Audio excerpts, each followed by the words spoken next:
Evening mga kaibigan, Luzon, Visayas at Mindanao at kahit sa iba't ibang panig ng daigdig. Welcome back to my channel, Katutubo TV Vlog. Ayan, update ko lang po sa ating sisiw. Ayan po mga kaibigan, ito po yung kanyang itlog. Ito po kasi yung isa, yung nauna. Ayan po yung sisiw isa.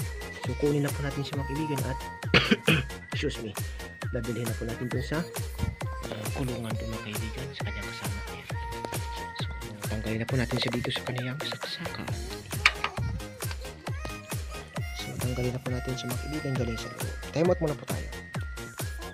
Ayan po mga kaibigan. Diyan po ang isa mga kaibigan, yung kanyang kasama.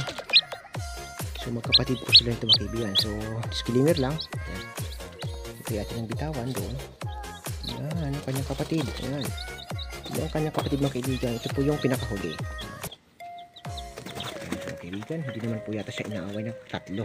So ay 3/4 na po mga kaibigan. Nakakross siya sa white kelso natin na pure. Ayan po mga kaibigan, ito na po yung tatlong pasaway. Ayan. Dito po sa kabila yung dalawa. Ayan.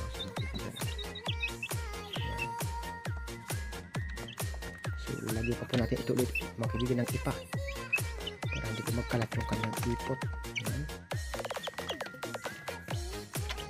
Mga kaibigan yan, ating isang sisiw na kagaling lang sa incubator or kapisahan na yan.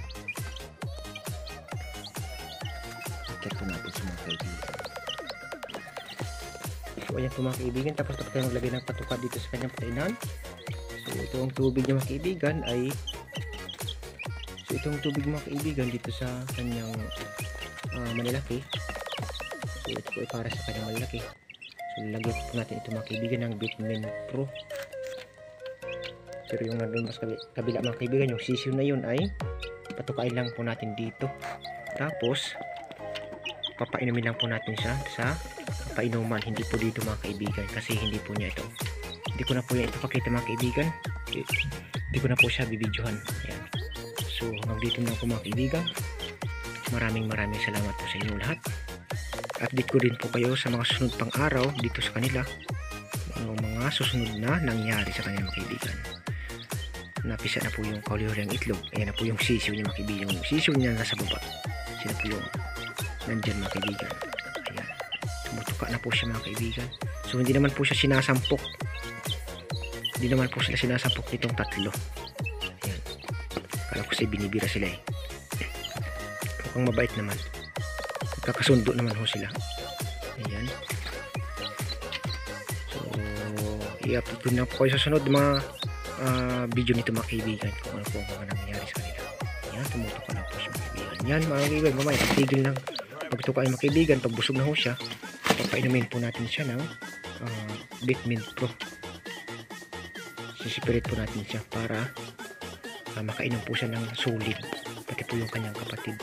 Kasi itong tatlo tubig lang po ang ating bibigay sa ngayong gabi. Hanggang dito na lang po magtatapos ang ating video.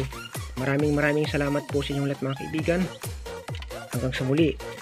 God bless us all. Magandang gabi po sa inyong lahat mga kaibigan. Bye-bye you.